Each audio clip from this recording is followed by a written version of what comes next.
하루를 말씀으로 시작하는 성도님들을 환영합니다. 주시는 말씀으로 오늘 하루도 온전히 주께 맡겨드리는 날 되시길 바라며 다 함께 사도신경으로 우리의 신앙을 고백하겠습니다. 전능하사 천지를 만드신 하나님 아버지를 내가 믿사오며 그 외아들 우리 주 예수 그리스도를 믿사오니 이는 성령으로 잉태하사 동정녀 마리아에게 나시고 본디오 빌라도에게 고난을 받으사 십자가에 못 박혀 죽으시고 장사한 지 사흘 만에 죽은 자 가운데서 다시 살아나시며 하늘에 오르사 전능하신 하나님 우편에 앉아 계시다가 저리로서 산자와 죽은 자를 심판하러 오시리라. 성령을 믿사오며 거룩한 공회와 성도가 서로 교통하는 것과 죄를 사하여 주시는 것과 몸이 다시 사는 것과 영원히 사는 것을 믿사옵나이다. 아멘.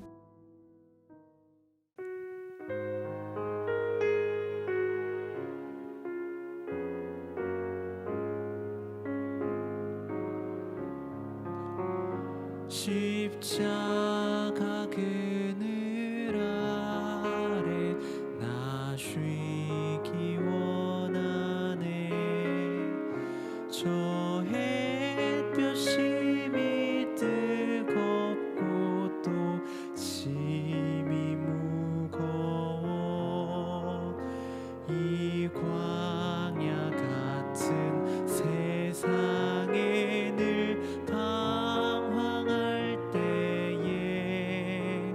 주 십자가의 그늘에 내 쉴 곳 찾았네.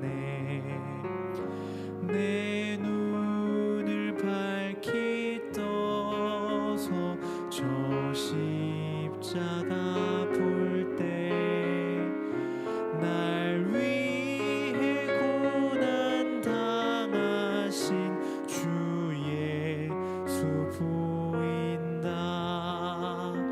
그 형상 볼 때 내 맘에 큰 찔림 받아서 그 사랑 감당 못하여 눈물만 흘리네. 십자가 그늘에서 나 길이 살겠네. 나 사모하는 광채는 주 얼굴뿐이라. 이 세상 나를 버려도 나 두려움 없네. 내 한량없는 영광은 십자가뿐이라.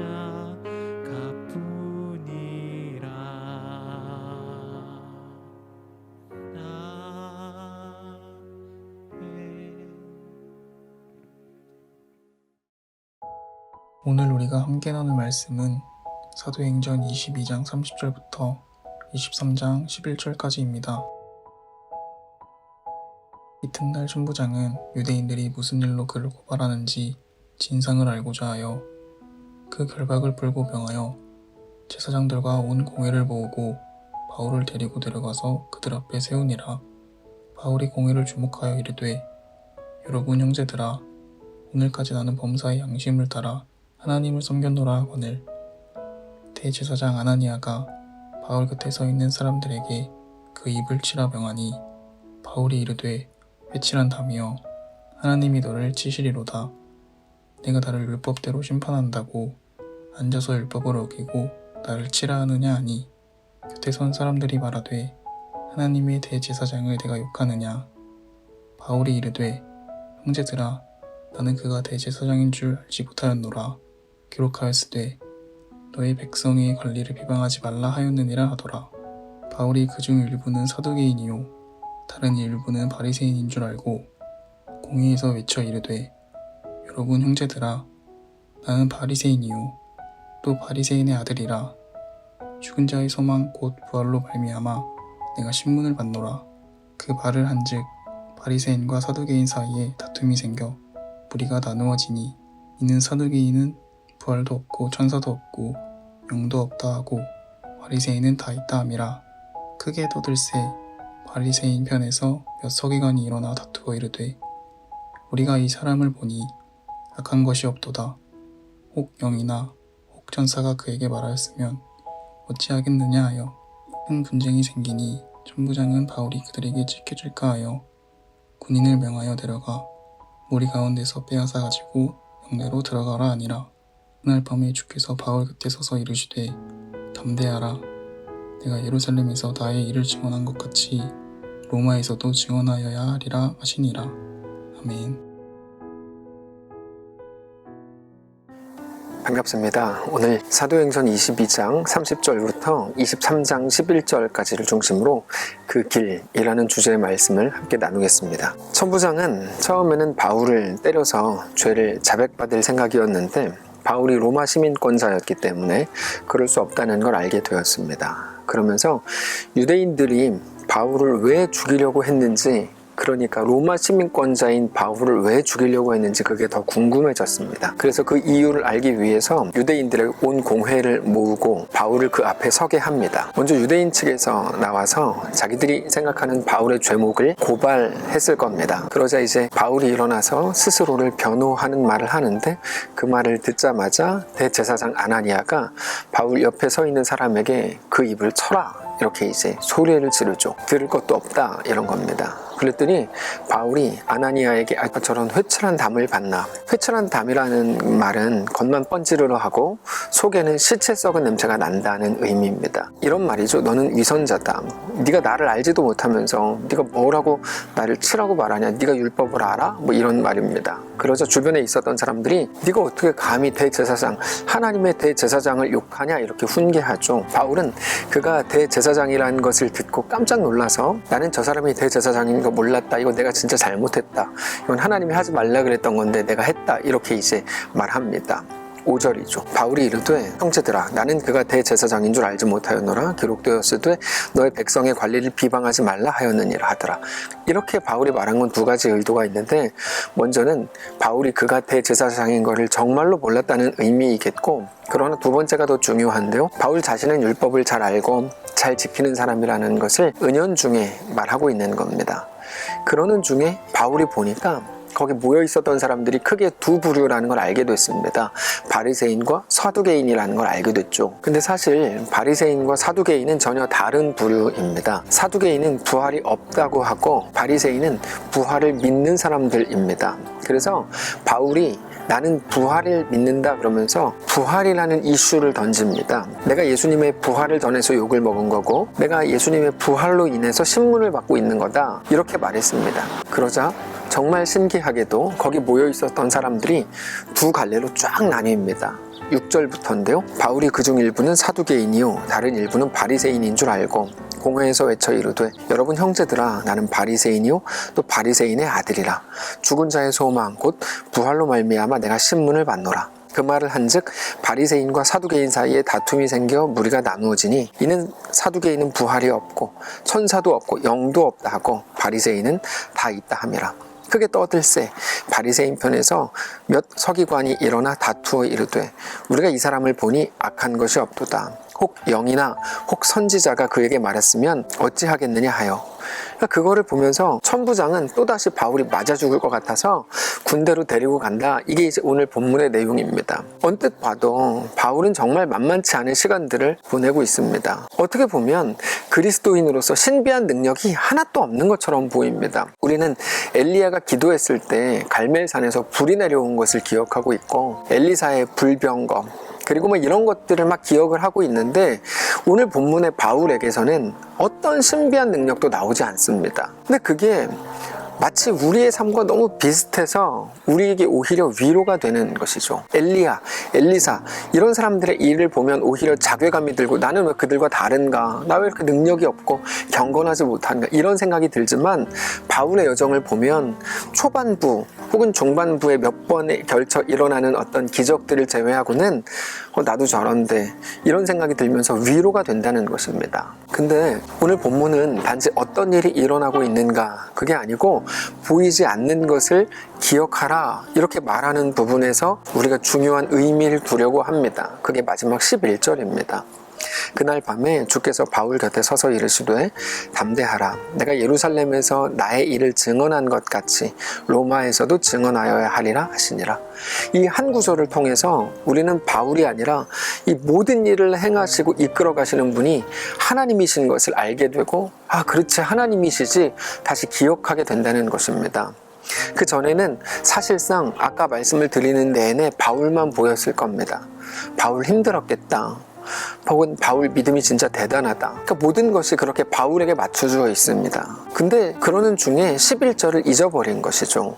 11절을 보는 순간 무엇이 보입니까? 아, 하나님이 주인이셨지. 하나님의 계획 안에서, 섭리 안에서 이루어지고 있는 것이지 알게 되는 겁니다.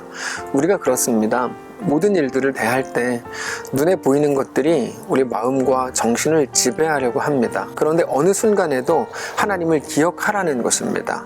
그래서 착하게 살라, 죄짓지 말라 이런 말이 아닙니다. 하나님이 우리의 아버지이신 것을 오늘 기억하라는 겁니다. 그러면 바울이 걸었던 것과 같은 그런 현실 한가운데에서도 우리가 어떻게 살아야 할지 생각하게 되고 깨닫게 되기 때문입니다. 하나님은 바울에게 예루살렘으로 올라가라 말씀을 하시면서 결박과 환난, 감옥과 고통이 기다릴 거라고 말씀을 하셨습니다. 근데 바울은 그런 무시무시한 것들이 기다림에도 불구하고 가라고 말씀하시는 이유가 무엇인지 전혀 몰랐습니다. 그러나 말씀하셨으니까 갔죠. 여러분 생각해 보시면 성도에게 있어서 고통이나 한숨이나 눈물이나 아픔이 어떻게 그 자체로 목적이 될 수 있겠습니까? 근데 11절까지 보면 그 전까지는 정말 그렇게밖에 안 보였습니다. 하나님은 우리의 고통과 아픔을 즐기시는 것처럼 보입니다. 기껏해서 고통을 통해 네가 더 훌륭해질 거야. 훌륭한 사람 만들기 위해서 우리에게 고통을 통과하게 하시는 분으로 보입니다. 근데 우리는 훌륭해지지 않아도 된다고 생각하죠. 그렇게 훌륭해지고 싶지 않습니다. 제발 이 고통만 없애주십시오. 이게 우리 기도입니다. 근데 하나님의 목적은 다른 데 있습니다. 하나님의 목적은 우리가 훌륭해지는 거에 있지 않습니다. 그것은 보너스일 뿐입니다. 그래서 그것을 위해 고통을 주시는 것도 아닙니다. 하나님의 목적과 하나님의 계획은 우리의 고통에 있는 게 아니고 그 너머에 있는 하나님 나라에 있다는 것을 우리가 기억해야 합니다. 그리고 하나님 나라가 우리 속에 가득하게 될 때, 가득 채워질 때 우리가 만들 수 없는 평안, 완전한 샬롬이 우리에게 임하게 되는 것입니다. 그 모든 과정을 거치면서 우리는 연단되고 자라나게 되고 성숙하게 되고 훌륭하게 되는 거죠.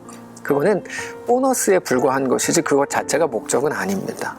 왜 그런가 하면 우리가 더 훌륭해져야 하나님 나라 백성이 된다거나 자라나게 돼야 성숙해져야 천국 가는 그런 개념이 아니기 때문입니다. 우리에게 대한 하나님의 계획에 대해서 예레미야는 이렇게 말한 바 있습니다. 예레미야 33장 10절 11절인데 제가 읽겠습니다. 여호와께서 이와 같이 말씀하시니라. 너희가 가리켜 말하기를 황폐하여 사람도 없고 짐승도 없다 하던 여기 곧 황폐하여 사람도 없고 주민도 없고 짐승도 없던 유다 성읍들과 예루살렘 거리에서 즐거워하는 소리, 기뻐하는 소리, 신랑의 소리, 신부의 소리와 및 만군의 여호와께 감사하라. 여호와는 선하시니 그 인자하심이 영원하다 하는 소리와 여호와의 성전에 감사제를 드리는 자들의 소리가 다시 들리리니 이는 내가 이 땅에 포로를 돌려보내어 지난 날처럼 되게 할 것임이니라. 여호와의 말씀이니라. 너무나 확신이 있죠. 어떤 확신입니까? 야, 잘 될 거야. 좀만 더 버텨. 좋아질 거야. 괜찮아질 거야. 그런 확신이 아니고요. 예레미야의 확신은 그 결이 다릅니다. 하나님은 구원자다. 이 고백입니다. 하나님은 이 모든 일을 통해서 우리를 향한 완전한 구원을 이루신다는 거죠. 이 모든 일이 무엇입니까? 지금 우리 앞에 일어나는 모든 일입니다. 짐승이 없던 성읍들, 황폐하고 주민도 없던 성읍들, 그게 우리의 삶일지라도 그 속에서 그것을 통해 우리에게 허락하시고 계획하신 놀라운 하나님의 구원을 완벽히 이루신다는 것입니다. 그러므로 오늘 그 길을 걸으라는 것입니다. 바울은 왜 그 길을 그저 걸었을까요? 무엇인지 알지도 못하면서 왜 걸었을까요? 로마 시민권자인 것을 밝혀야만 죽지 않을 수 있는 그 길. 얼마나 아슬아슬한 길입니까? 바리새인과 사두개인을 둘로 나누어야만 간신히 죽지 않을 수 있는 길. 어떻게 보면 얍삽하고 잔머리 쓰는 것처럼 보이지 않습니까? 근데 그런 길을 바울이 왜 걸어야만 했습니까? 멋지게 언제나 친절하고 멋있는 척하면서 우아하게 걷는 것을 싫어하는 사람은 한 명도 없습니다. 누가 바울처럼 그렇게 치사하고 얍삽해 보이는 길로 가고 싶습니까? 그런 사람은 없습니다. 그러나 성도 여러분, 그게 우리의 삶이고 우리에게 허락된 길이라면 그 길을 걷게 되시기를 바랍니다. 그냥 죽어버리고 끝내버리겠다, 그 마음은 악한 마음입니다. 그렇지 않습니다. 나에게 허락된 이 길을 꾸역꾸역 걸으셔야 합니다. 그게 바로 우리의 길이기 때문입니다. 황폐하고 사람도 없고 짐승도 없고 주민도 없는 것 같은 그 길, 그러나 그게 우리의 끝이라거나 목적지가 아니라는 것을 기억하실 수 있기를 바랍니다. 그 너머에 있는 하나님이 예비하신 가장 놀라운 은혜를 오늘 약속으로 받으시기를 바랍니다. 하나님을 사랑하는 모든 자들에게 모든 일들이 합력하여 선을 이루어내신다. 하나님은 하나님의 선을 이룰 것이다. 하나님이 완성하신다. 라고 하는 분명한 약속을 붙드시기 바랍니다.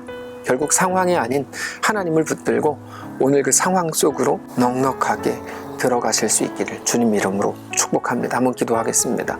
살아계신 하나님, 오늘 우리에게 허락된 길 앞에서 우리는 두렵습니다. 무섭습니다. 조마조마합니다. 그런데 여전히 놀랍게 약속하신 하나님의 약속을 붙들고 넉넉히 그 길을 걷게 하여 주옵소서. 사랑하는 성도들 어디 있든지, 직장에서, 사업장에서, 어떤 공동체에서, 혹은 병상에서, 해외에서, 그 모든 곳에서 하나님의 영광을 바라보며 주님과 함께 허락된 그 길을 넉넉히 걷는 신자들로 세워질 수 있도록 축복하시옵소서. 우리 주인 되신 살아계신 예수님의 이름으로 기도합니다. 아멘. 사랑하는 성도 여러분, 하나님께서 오늘 하루를 또 우리에게 허락하셨습니다. 믿음을 가지고 승리하시기를 바라고 주님과 함께 그 길을 넉넉히 걷는 승리하는 귀한 성도들 되시기를 축복합니다.